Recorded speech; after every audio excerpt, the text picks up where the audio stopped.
Mari sekali lagi kita berdoa ya sebelum kita membaca dan merenungkan firman Tuhan.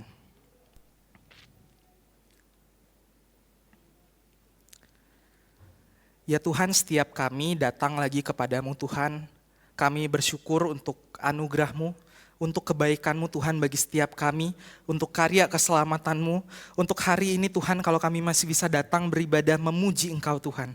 Dan terlebih kami juga bersyukur karena ada kesempatan lagi bagi kami sebentar akan mendengarkan firman. Tuhan, kiranya Engkau pimpin setiap kami Tuhan, setiap kami yang datang hari ini, dari anak-anak sampai dewasa.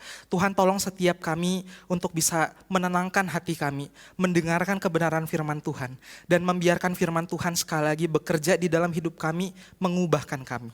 Terima kasih Tuhan, kami menyerahkan waktu pemberitaan firman di depan ke dalam tangan-Mu. Di dalam dan demi nama Tuhan kami, Yesus Kristus. Amin. Oke, sekali lagi shalom Bapak Ibu, teman-teman dan anak-anak semua.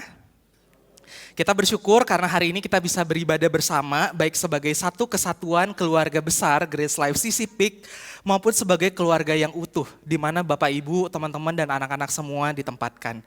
Nah, karena hari ini ada anak-anak, saya pengen sapa anak-anak juga ya. Mungkin agak lebih sepi anak-anaknya, tapi saya percaya kekuatannya nggak akan kalah sama ibadah yang pagi. Halo anak-anak. Halo, bagus. Ada beberapa teman youth juga saya lihat ya, nggak ada youth jadi datangnya siangan, bangun lebih siang. Saya mau sapa juga teman-teman youth. Halo teman-teman youth. Oke, bagus ya. Yang tadi lebih sepi, kayaknya lebih malu ya yang pagi ya. Oke. Karena hari ini kita akan beribadah secara intergenerasi, maka firman Tuhan hari ini juga diharapkan bisa didengarkan dan jadi berkat bagi setiap kita, bagi kita semua, dari mulai anak-anak sampai yang dewasa. Jadi izinkan saya hari ini menyampaikan firman Tuhan dengan kesadaran bahwa ada anak-anak di antara kita. Ada teman-teman youth di antara kita. Kadang-kadang mungkin ada bagian yang lebih berkesan buat anak-anak, kadang-kadang mungkin ada bagian yang lebih berkesan untuk teman-teman youth, kadang-kadang ada bagian yang lebih berkesan untuk orang dewasa. Oke? Nah, kalau Bapak Ibu dan teman-teman mengikuti Instagram Grace Life CC Peak, maka Bapak Ibu dan teman-teman sudah tahu kalau hari ini kita akan memulai seri khotbah eksposisi yang baru. Buat anak-anak belum punya gadget, belum punya sosial media pribadi mungkin nggak tahu ya. Nah, tapi hari ini kita akan memulai seri khotbah eksposisi yang baru dan kita selama beberapa waktu ke depan kita akan sama-sama belajar firman Tuhan dari kitab Mazmur. Coba anak-anak, ada nggak yang pernah dengar firman Tuhan dari kitab Mazmur? Ada yang pernah? Untuk anak-anak ya.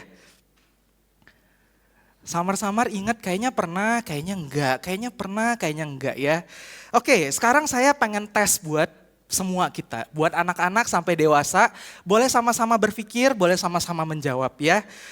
Apa salah satu keunikan firman Tuhan dari kitab Mazmur? Apa salah satu keunikan firman Tuhan dari kitab Mazmur? Buat yang anak-anak datang sama orang dewasa, sama papa mamanya boleh jawab ya ke papa mamanya. Yang datang mungkin sendiri atau sama teman boleh jawab satu sama lain. Apa keunikan firman Tuhan dari kitab Mazmur? Semua rendah hati kayaknya ya, atau semua menyimpan di dalam dirinya masing-masing. Oke, nah keunikan atau salah satu keunikan firman Tuhan dari kitab Mazmur adalah bentuknya kebanyakan itu kayak puisi. Atau memang bentuknya itu kebanyakan memang puisi. Nah Bapak Ibu dan teman-teman mungkin semua sudah tahu puisi ya. Mungkin sudah pernah buat puisi, Bapak Ibu mungkin pernah kirim puisinya ke satu sama lain. Papa kirim ke mama, mama kirim ke papanya. Anak-anak juga mungkin sudah pernah belajar tentang puisi di sekolah. Pernah buat puisi, kirim ke gurunya, ke temannya, atau ke orang tua. Nah itu yang sama-sama akan kita lihat di firman Tuhan hari ini. Mari saya ajak kita untuk melihat dari Mazmur 120. Mazmur 120. Kita akan baca secara bergantian. Saya akan baca ayat yang pertama, Bapak Ibu, teman-teman dan anak-anak semua baca ayat yang kedua, begitu seterusnya sampai selesai. Buat Bapak Ibu yang datang sama anak-anak, ayo diajak anak-anaknya untuk baca firman Tuhan. Buat saudara yang datang sendiri atau nggak bawa anak, ingat waktu baca itu sama anak-anak. Jadi kecepatan, pace-nya bisa disesuaikan ya. Oke, mari kita lihat sama-sama Mazmur 120. Saya akan baca ayat pertama. Demikian firman Tuhan. Nyanyian ziarah. Dalam kesesakanku aku berseru kepada Tuhan dan Ia menjawab aku. Silakan.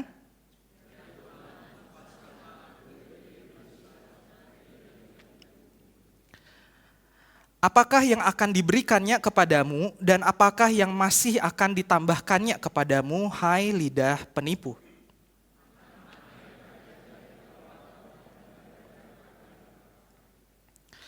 Celakalah aku karena harus tinggal sebagai pendatang di Mesek, karena harus menetap di antara kemah-kemah Kedar.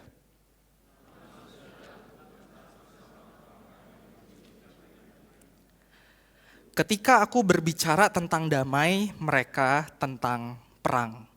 Sampai sedemikian jauh pembacaan firman Tuhan. Oke, sekali lagi kalau Bapak Ibu dan teman-teman mengikuti sosial media Grace Life CC, tentu saudara sekalian tahu bahwa seri khotbah eksposisi Mazmur yang akan kita renungkan akan dimulai dari Mazmur nomor 120 sampai Mazmur yang ke-134. Nah, Mazmur 120 sampai 134 biasanya disebut sebagai kumpulan nyanyian ziarah. Dan ini juga yang kita bisa baca tadi di ayat yang pertama. Kita ketemu kata nyanyian ziarah. Nah, sekarang saya pengen tanya lagi kepada setiap kita. Apa yang mungkin pop up di pikiran kita ketika kita mendengar kata ziarah?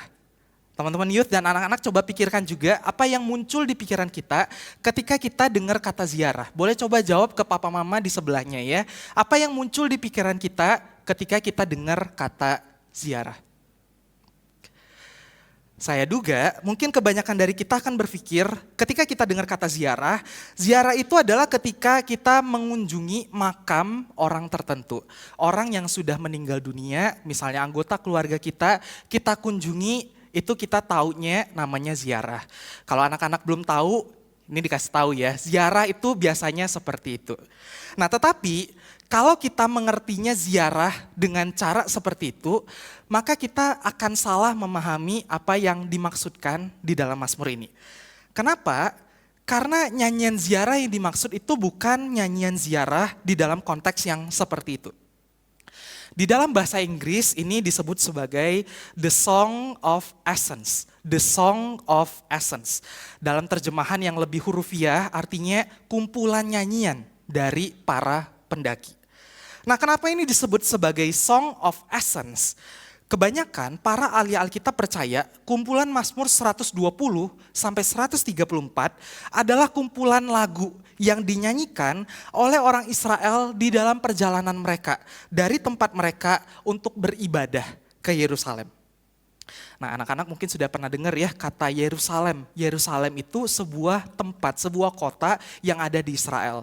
Dan Yerusalem juga adalah tempat di mana Bait Allah waktu itu berada.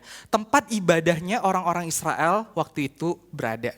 Orang-orang Israel dari berbagai tempat, mereka mesti datang ke Yerusalem selama beberapa kali dalam setahun untuk bisa beribadah. Nah, secara tata letak, kota Yerusalem ini memang ada di daerah yang relatif lebih tinggi dibandingkan dengan daerah-daerah lain di sekitar Israel.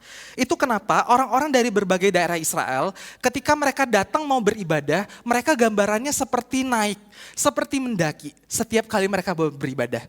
Karena daerah mereka relatif lebih rendah dibandingkan ke Yerusalem. Nah, kita mungkin bisa bayangkan kalau kita mungkin pernah liburan ke Puncak misalnya, atau ke Lembang misalnya, anak-anak pernah liburan, dan kita merasa perjalanannya naik terus ya. Kok kayaknya naik terus nih? Gambarannya mungkin kira-kira begitu. Karena daerah Jakarta relatif lebih rendah dibanding tempat tujuan kita. Oke? Nah, bedanya waktu itu orang-orang pergi dengan berjalan. Kita hari ini dengan naik mobil ya, mungkin 30 menit, paling lama 1 jam mungkin bisa sampai kalau nggak terlalu jauh. Kadang-kadang mungkin juga kita tidur ya, papa yang nyetir, kita nggak berasa tiba-tiba udah sampai.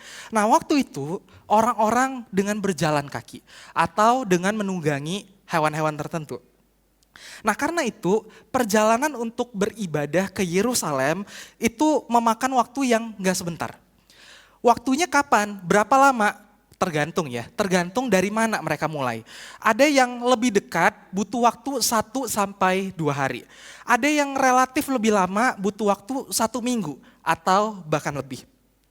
Nah, para ahli Alkitab percaya bahwa Mazmur 120 sampai 134 adalah kumpulan lagu yang dinyanyikan oleh orang-orang Israel di dalam perjalanan mereka naik ke Yerusalem. Nah, mungkin kita mikir ya, lagunya kan segini nih. Kalau orang yang dekat dengan yang jauh bagaimana? Yang dekat mungkin nyanyinya sekali selesai gitu ya. Yang jauh mungkin nyanyinya diulang-ulang. Tetapi itu gambaran yang saya harap kita dapatkan ya, ini lagu yang dinyanyikan di dalam perjalanan. Nah, ada seorang tokoh kekristenan namanya Eugene Peterson. Eugene Peterson menuliskan sebuah buku waktu dia membaca Mazmur 120 sampai 134. Waktu dia baca kumpulan Mazmur ini, dia berpikir, dia kemudian merenungkan, dan kemudian dia menuliskan sebuah buku. Nah, buku yang dituliskan dari Mazmur ini judulnya Along Obedience in the Same Direction. Along Obedience in the Same Direction. Judul ini dikasih sama Peterson waktu dia membaca Mazmur ini karena dia merasa perjalanan orang Israel dari tempat mereka naik ke Yerusalem untuk beribadah adalah sebuah perjalanan yang panjang. Hari ini kita datang ke gereja mungkin gak terlalu lama ya.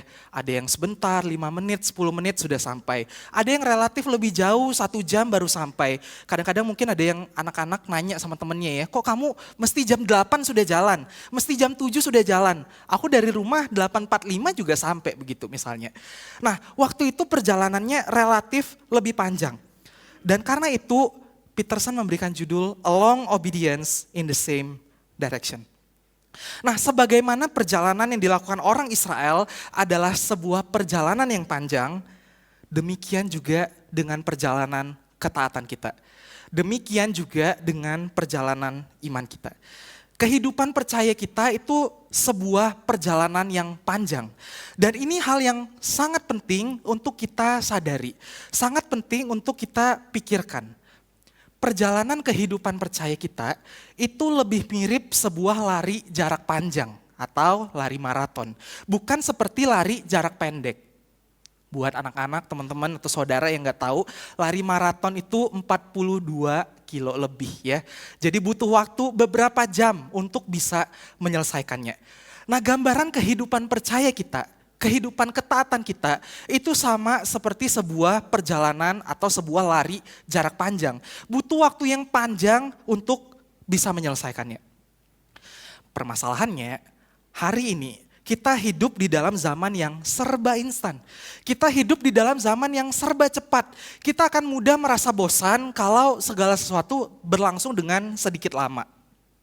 Buat anak-anak ya, misalnya pernah gak kalian berpikir kalau di sekolah ya atau di Sunday School ngerasa kok bapak atau ibu gurunya ngajarnya agak lama ya, rasanya bosen begitu.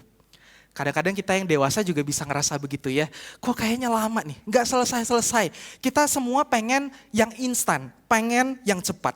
Nah, sekali lagi ini adalah dampak dari hidup di dalam zaman yang serba instan, serba cepat, kita akan mudah merasa bosan.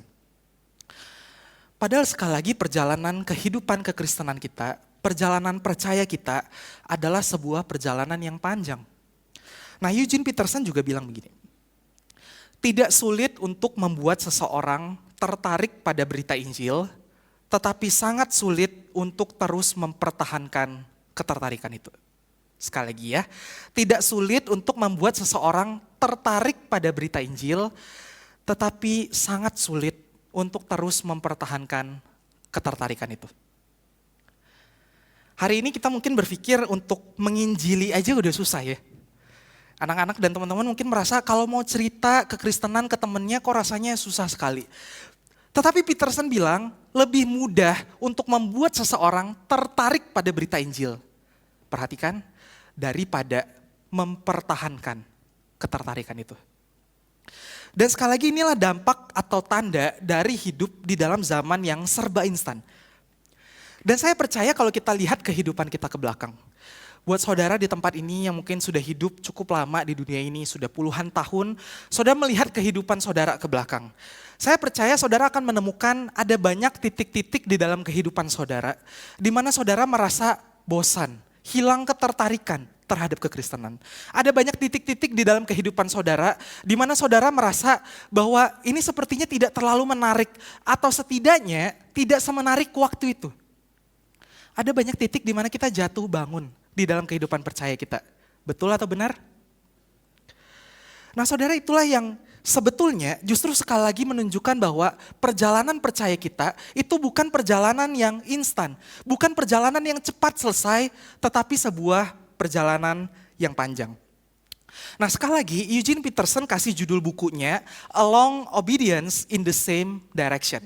Artinya penekanannya bukan hanya pada perjalanan yang panjang. Penekanannya bukan hanya pada ketaatan yang panjang. Bukan hanya pada hidup yang panjang. Tetapi penekanannya juga terletak pada satu arah yang sama. Penekanan terletak pada same direction. Waktu itu orang-orang Israel datang dari berbagai tempat. Ada yang lebih dekat, ada yang lebih jauh. Ada yang dari barat, dari utara, dari selatan, dari timur. Mereka semua mengarah kepada satu arah yang sama. Kepada satu tujuan yang sama, yaitu untuk beribadah di Bait Allah di Yerusalem. Mungkin hari ini kita bisa bayangkan setiap kita juga datang dari lokasi yang berbeda-beda ya. Anak-anak mungkin ada yang tahu rumah temannya lebih dekat dibandingkan rumah dirinya. Ada yang relatif lebih dekat, ada yang relatif lebih jauh. Bahkan setiap kita juga mungkin berjalan dengan pace atau kecepatan yang berbeda-beda. Tetapi setiap kita mengarah kepada satu arah yang sama. Dalam konteks hari ini kita sama-sama beribadah. Kita sama-sama datang ke tempat ini menyembah Tuhan, mendengarkan firman Tuhan. Nah tetapi bukan cuma same direction dalam hal tempat ibadah, tetapi same direction itu juga menggambarkan kehidupan, keseluruhan kehidupan kekristenan kita. Kita juga mungkin berjalan dari titik yang berbeda-beda. Kita datang dari latar belakang yang berbeda-beda. Kita punya pace yang berbeda-beda. Mungkin sekarang ada yang sedang berapi-api di dalam imannya. Mungkin sekarang ada yang berjalannya agak sedikit lebih pelan. Kita punya pace yang mungkin berbeda-beda. Tetapi perhatikan, setiap kita mengarah kepada satu arah yang sama. Setiap kita, orang-orang percaya, punya satu arah yang sama, yaitu keserupaan dengan Allah. Nah dengan cara berpikir seperti itu, kita akan melihat setiap mazmur ini. Dan mari kita membayangkannya juga seperti ini. Setiap mazmur itu adalah nyanyian yang dinyanyikan, yang mewarnai perjalanan orang Israel untuk naik beribadah kepada Allah. Dan kita juga bisa bayangkan setiap mazmur ini adalah kumpulan mazmur yang menggambarkan perjalanan hidup kita masing-masing. Oke, dengan cara berpikir demikian, mari kita lihat Mazmur 120. Mazmur 120 adalah mazmur pertama yang jadi kumpulan lagu yang dinyanyikan orang Israel dalam perjalanan mereka untuk beribadah. Kita bisa bayangin ini seperti lagu pertama yang mereka putar atau lagu pertama yang mereka nyanyikan di dalam perjalanan mereka. Dan kita juga bisa membayangkannya sebagai langkah pertama di dalam langkah-langkah ke depan perjalanan mereka untuk beribadah.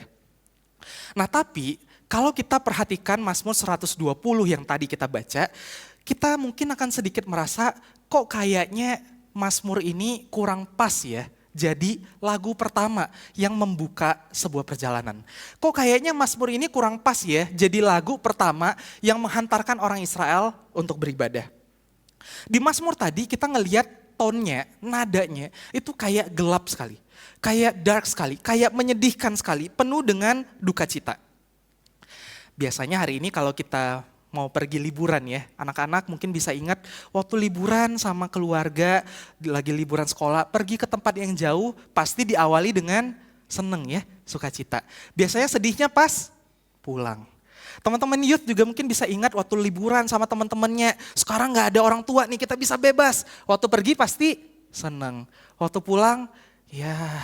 Waktu pulang ketemu papa mama lagi. Enggak ya, semoga sudah kangen ya sama papa mamanya. Nah, kita lihat gambaran Mazmur tadi enggak kayak gitu. Mazmur tadi 120 yang adalah lagu pertama justru dibuka dengan sedih rasanya. Dengan ton yang gelap. Dari sejak awal dikatakan, dalam kesesakan aku berseru kepada Tuhan. Kita perlu tanya, kenapa orang Israel sepertinya menggambarkan Mazmur ini dengan nada yang gelap seperti ini, dengan nada yang sedih seperti ini. Ayat 5 memberitahu kita lebih detail situasinya seperti apa. Ayat 5 dikatakan, celakalah aku karena harus tinggal sebagai pendatang di Mesek, karena harus menetap di antara kemah-kemah Kedar. Nah, kita ketemu dua nama lokasi yang dikatakan sebagai tempat tinggal orang yang digambarkan di dalam Mazmur ini. Ada Mesek dan ada Kedar. Nah, saya menduga ini dua nama yang sepertinya asing ya bagi kebanyakan dari kita. Kita nggak familiar dengan Mesek dan Kedar. Kalau Blok M kita lebih familiar mungkin ya. Nah, ini nama yang asing bagi kebanyakan dari kita. Mungkin anak-anak juga merasa kayaknya di sekolah minggu nggak pernah deh dengar nama Mesek, dengar nama Kedar. Ini dua nama apa sih? Nah, itu yang akan kita lihat. Apa itu Mesek dan Kedar? Nah, para ahli Alkitab menyebutkan Mesek adalah sebuah daerah yang kemungkinan besar ada di Turki Utara. Daerah yang kemungkinan besar ada di Turki Utara. Nah, saya tahu kebanyakan dari kita geografinya nggak begitu baik ya. Jadi dikasih gambaran begini, kita tetap nggak kebayang apa sih maksudnya ini. Nah, Mesek ini adalah sebuah gambaran daerah yang jauh. Sebuah gambaran daerah yang terasing dari antara orang Israel. Itu Mesek. Kedar di sisi lain menggambarkan suku-suku pengembara. Suku-suku pengembara adalah orang-orang yang hidupnya berpindah-pindah. Nah, anak-anak hari ini kan hidupnya tinggalnya selalu di rumah yang sama ya. Mungkin pindahnya beberapa lama sekali. Tetapi suku-suku pengembara ini adalah mereka yang relatif berpindah-pindah. Tidak punya tempat tinggal yang tetap. Dan bukan cuma itu, suku Kedar ini juga terkenal sebagai kelompok yang barbar. Nah, ketika kita baca seperti ini, kita perlu ingat lagi bahwa Mazmur ini kebanyakan bentuknya puisi. Kalau bentuknya puisi, artinya ada banyak ungkapan atau ada banyak istilah yang punya arti atau makna yang lain. Kadang-kadang kita kalau buat puisi, kita pakai ungkapan-ungkapan yang keren, padahal itu menggambarkan sesuatu yang lain. Oke? Nah, itu juga yang digambarkan dengan tinggal di Mesek dan di Kedar. Nah, maka sekarang kita perlu ngerti apa maksudnya tinggal di Mesek dan di Kedar. Tinggal di Mesek dan Kedar menggambarkan seseorang yang sedang tinggal di negeri yang asing dan menakutkan. Dan dia sedang merindukan rumahnya yang sebenarnya. Sekali lagi ya, tinggal di Mesek dan Kedar menggambarkan seseorang yang sedang tinggal di negeri yang asing dan menakutkan. Dan dia sedang merindukan rumahnya yang sebenarnya. Dia tahu tempatnya itu bukan tempat tinggalnya. Dan dia merindukan tempatnya yang sebenarnya. Nah, kenapa orang Israel memulai perjalanan ziarahnya dengan lagu ini? Seorang ahli Alkitab namanya Derek Kidner, dia menjelaskan dan kalau diterjemahkan kurang lebih seperti ini. Adalah tepat untuk memulai rangkaian perjalanan ini dari negeri yang asing dan jauh. Sehingga kita bisa bergabung dengan para peziarah dalam perjalanan ke tempat yang menjadi tujuannya, yaitu persekutuan bersama Tuhan di rumahnya. Sekali lagi saya bacakan ya, coba kita perhatikan dengan sesama dan kita renungkan kalimat demi kalimat. Adalah tepat untuk memulai rangkaian perjalanan ini dari negeri yang asing dan jauh, dari negeri yang menakutkan, sehingga setiap kita hari ini, kita bisa bergabung dengan para peziarah itu. Di dalam perjalanan ke tempat yang jadi tujuannya, yaitu persekutuan bersama Tuhan di rumahnya. Waktu kita lihat orang-orang Israel memulai perjalanannya, mereka sadar bahwa perjalanan mereka itu dimulai dari tempat yang jauh. Dan bukan cuma dimulai dari tempat yang jauh, tetapi mereka juga menggambarkannya sebagai tempat yang asing dan menakutkan. Negeri yang asing dan menakutkan. Dan bukan cuma jauh, asing dan menakutkan, tetapi orang-orang Israel juga berjalan dengan kesadaran bahwa tempat awal mereka yang asing, yang jauh, yang menakutkan itu tidak seharusnya jadi tempat tinggal mereka. Tidak seharusnya mereka berlama-lama di sana dan seharusnya mereka bergerak, berjalan, mendekat kepada Allah untuk beribadah kepada Allah. Waktu kita melihat ini, kita juga mesti ingat setiap kita juga sama dengan apa yang digambarkan di dalam bagian ini. Dengan apa yang digambarkan oleh orang-orang Israel ini. Kita juga adalah orang-orang yang tinggal di negeri yang asing dan menakutkan. We live in a strange world.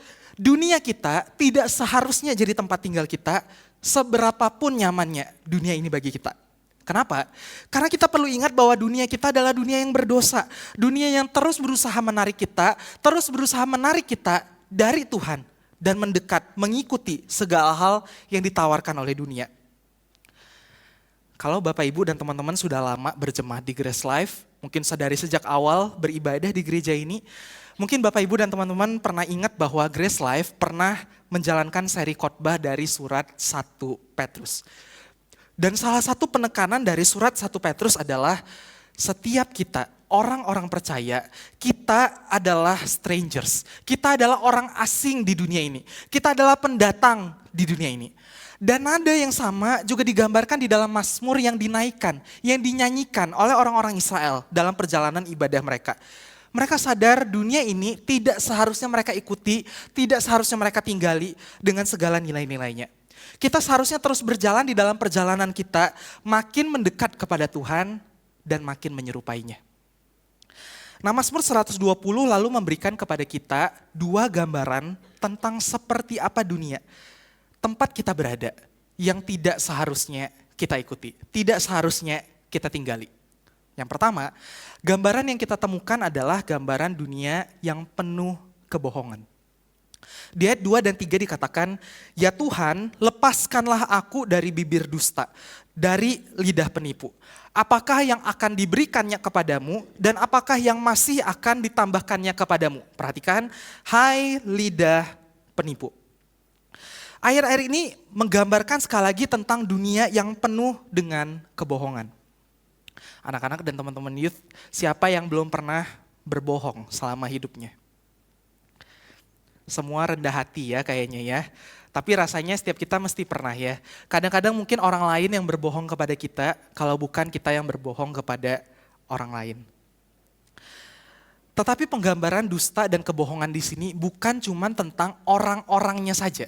Bukan cuma tentang orang-orangnya yang menyampaikan kebohongan, tetapi juga tentang nilai, tentang value, tentang arahan yang diberikan oleh dunia yang terus berusaha menipu kita, terus berusaha membohongi kita.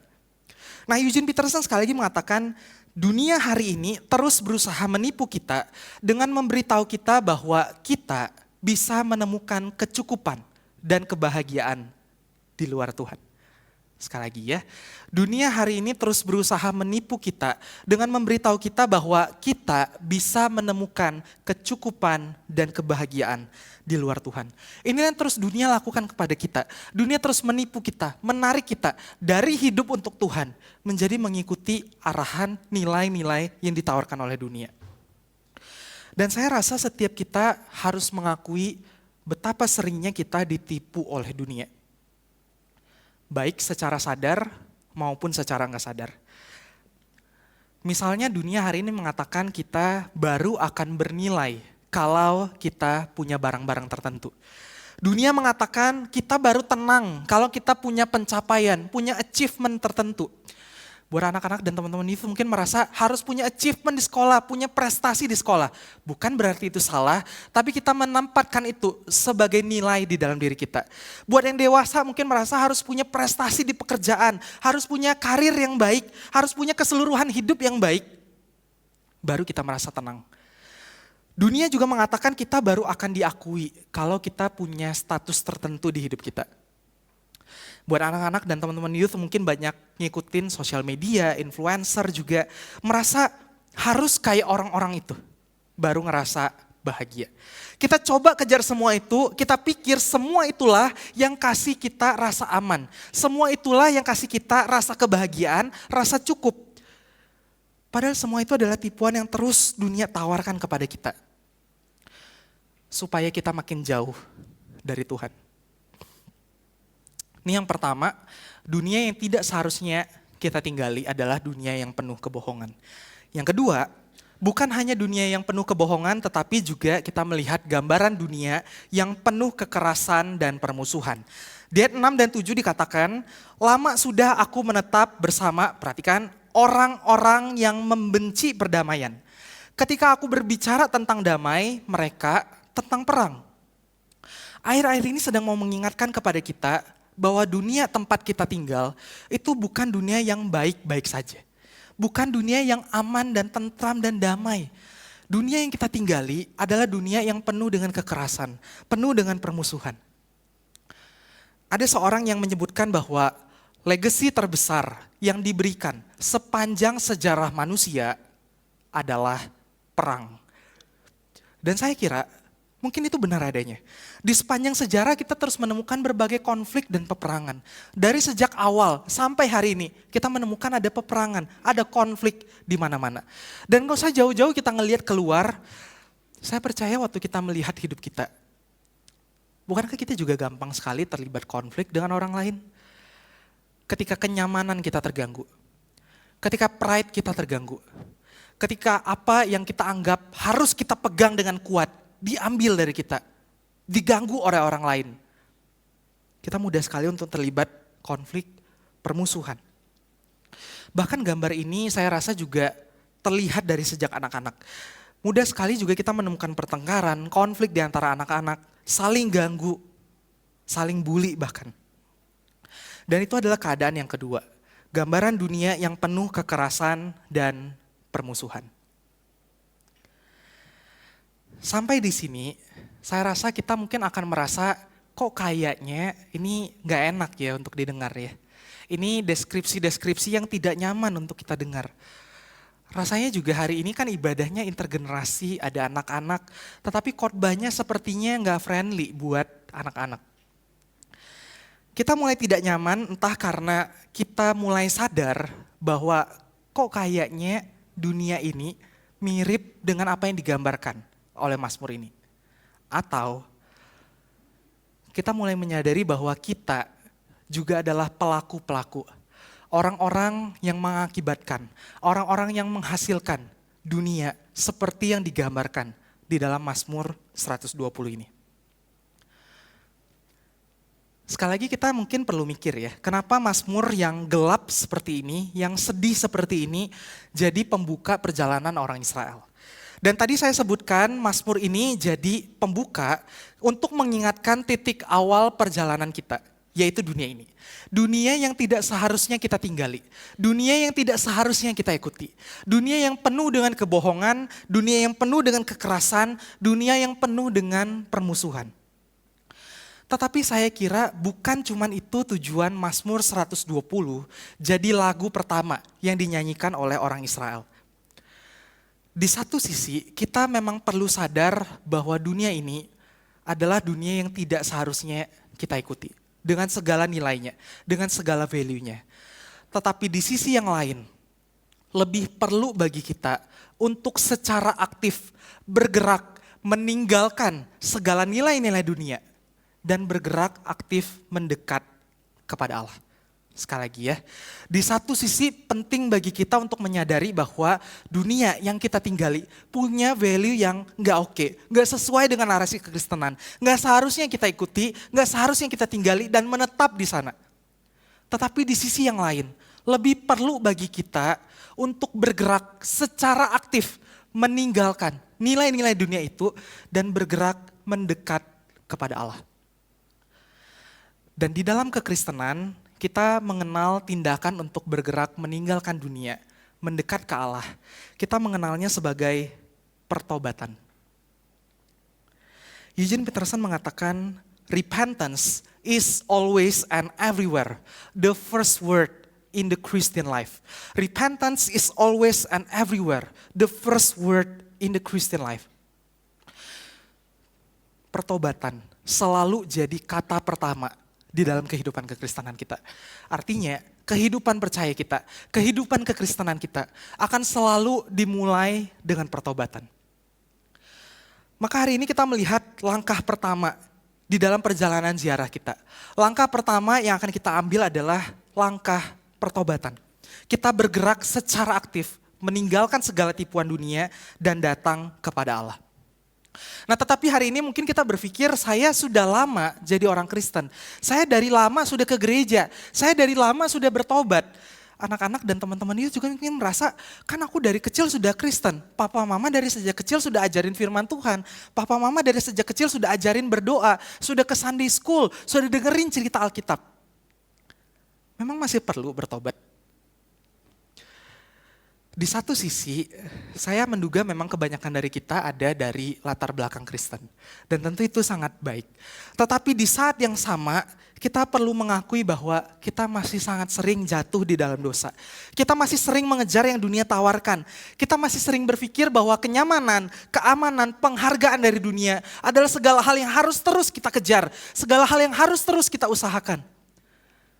Dan kita pikir semua itu yang kasih nilai, value di dalam diri kita. Anak-anak dan teman-teman youth juga mungkin perlu jujur masih sering jatuh di dalam dosa. Masih sering melakukan dosa. Melawan orang tua, berkata kasar, membuli teman, dan sebagainya. Maka saya rasa setiap kita, dari anak-anak sampai dewasa, kita perlu secara sadar terus menerus bertobat. Perlu terus melatih diri kita semakin meninggalkan tipuan dunia dan bergerak mendekat kepada Tuhan. Sekalipun kita sudah lama percaya, tetapi nyatanya kita masih sering berdosa. Maka kita perlu terus bertobat di dalam perjalanan kita. Dan ketika kita berbicara tentang pertobatan, satu hal penting yang kita perlu ingat adalah pertobatan bukan cuma sekadar perasaan. Anak-anak dan teman-teman youth perlu perhatikan baik-baik ya. Pertobatan bukan cuma sekadar perasaan di dalam diri kita. Bukan cuma sekadar kita menyesal atas apa yang kita lakukan. Bukan cuma sekadar feeling sorry tentang apa yang sudah kita perbuat. Pertobatan bukan hanya kita menyesal atas dosa, tetapi kita secara aktif memutuskan, meninggalkan dosa dan berbalik kepada Tuhan. Repentance is a decision to follow Jesus Christ and become His pilgrim in the path of peace. Pertobatan adalah sebuah keputusan secara aktif mengikuti Tuhan Yesus Kristus dan kita menjadi peziarah di dalam jalan kedamaiannya. Maka Mazmur 120 bisa kita lihat sebagai sebuah langkah pertobatan. Kita diajak untuk meninggalkan dunia yang tidak seharusnya kita ikuti, tidak seharusnya kita tinggali, dan kita memulai perjalanan ziarah itu. Makin hari, makin serupa dengan Tuhan. Nah, secara konkret apa bentuknya bagi hidup kita? Buat anak-anak mungkin bentuknya adalah berkata tidak kepada teman-teman yang meminta kalian misalnya untuk berbohong, untuk ikut membuli teman. Berkata tidak kepada hal-hal yang tidak sesuai firman Tuhan. Sebaliknya, belajar menolong teman-teman lain yang membutuhkan pertolongan kalian di saat memang pertolongan itu bisa diberikan. Belajar juga lebih dengar-dengaran, lebih taat kepada orang tua. Buat teman-teman youth mungkin bentuknya adalah berani punya hidup yang berbeda dari teman-teman sebaya, teman-teman yang punya gaya hidup yang berbeda. Teman-teman youth, saya mengerti tekanan peer pressure itu besar sekali. Kalau hidup berbeda tuh rasanya aneh. Orang-orang lain hidupnya sesukanya, orang-orang lain hidupnya seberdosanya. Saya hidup berbeda rasanya aneh sekali. Tetapi itu panggilan kita, hidup berbeda dari dunia. Bahkan sebaliknya, mungkin ada momen-momen kita bisa mengajak teman-teman kita yang hidupnya sudah jauh dari Tuhan. Buat yang dewasa, mungkin hidup bentuknya adalah dengan jujur, setia di dalam pekerjaan saudara sekalian. Aktif juga memikirkan setiap potensi yang Tuhan kasih kepada setiap saudara untuk aktif bekerja bagi Tuhan. Aktif memikirkan bagaimana terus mengerjakan panggilan Tuhan di dalam setiap hidup saudara sekalian. Intinya, ini adalah langkah awal. Kita meninggalkan nilai dunia yang tidak seharusnya kita tinggali. Dan kita memulai perjalanan kita mendekat kepada Allah. Pertanyaannya, mudah atau tidak? Anak-anak, mudah gak untuk terus taat sama Tuhan? Enggak ya. Setiap kita mungkin akan menemukan bahwa ada banyak kesulitan. Ada banyak pencobaan, ada banyak struggles. Kadang-kadang mungkin kita pengen menyerah. Kok kayaknya hidup kayak orang lain sesukanya lebih enak. Gak usah pusing mikir. Hidup misalnya nyontek aja gak usah belajar. Dapat nilai tetap baik. Di pekerjaan misalnya curang-curang sedikit, dapat uang, dapat keuntungan lebih besar. Kadang-kadang kita berpikir kok kayaknya tipuan dan kebohongan dunia mungkin kadang-kadang ada benernya ya. Kadang-kadang sesekali ikut gak apa-apa mungkin ya. Bapak Ibu, teman-teman dan anak-anak semua, perjalanan pertobatan memang bukan perjalanan yang mudah. Tetapi ini adalah perjalanan yang worth it. Perjalanan yang layak untuk kita tempuh. Perjalanan yang layak untuk kita perjuangkan. Kenapa? Karena setiap kita sedang berjalan mengarah kepada satu tujuan yang sama. Sekali lagi kita mungkin datang dari titik yang berbeda-beda. Kita berjalan dengan kecepatan yang berbeda-beda. Tetapi setiap kita sedang mengarah kepada satu tujuan yang sama. Same direction itu. Kepada Allah yang adalah sumber kebenaran. Kepada Allah yang adalah sumber kedamaian. Allah yang adalah kebenaran dan kedamaian itu berbeda dengan dunia yang penuh kebohongan, penuh kekerasan, penuh permusuhan. Dan Allah yang seperti itu, Allah sudah membuktikan kebenarannya. Allah sudah membuktikan kebaikannya, kasihnya di atas kayu salib bagi kita. Anugerah Tuhan yang membuat kita hari ini bisa percaya. Atau bahkan dari sejak lama kita sudah bisa percaya. Anugerah yang sama yang akan memampukan kita di dalam perjalanan kehidupan kita.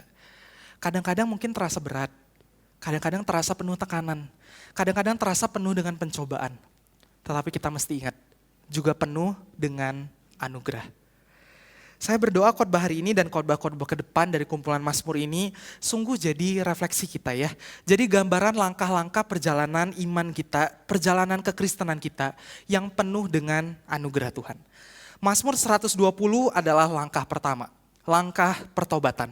Minggu-minggu depan kita akan melihat langkah-langkah berikutnya di dalam perjalanan ini. Maka mari kita persiapkan hati kita. Kita berjalan bersama. Mari kita berdoa.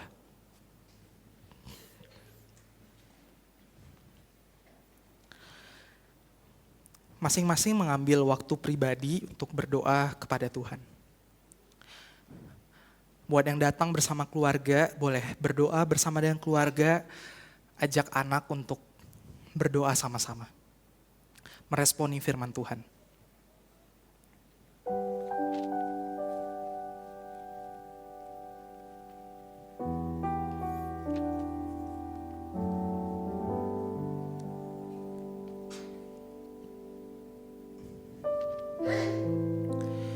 Setiap kita hari ini diundang lagi untuk berjalan di dalam langkah yang pertama ini.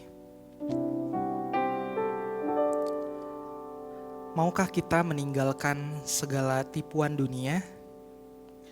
Kita memulai langkah awal ini. Berbalik.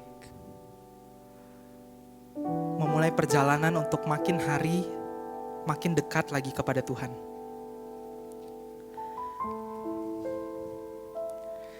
Mari berdoa masing-masing atau berdoa bersama dengan keluarga.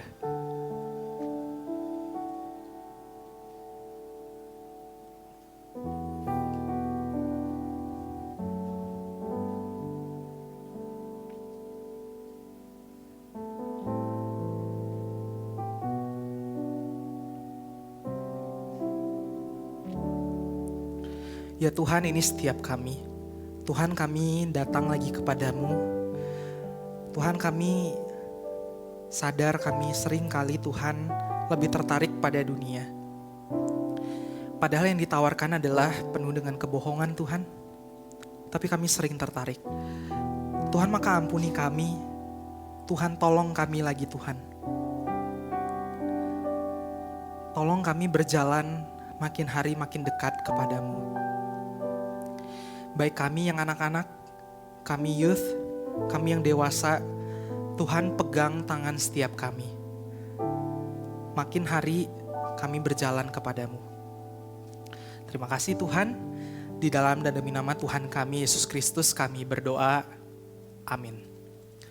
Tuhan memberkati saudara.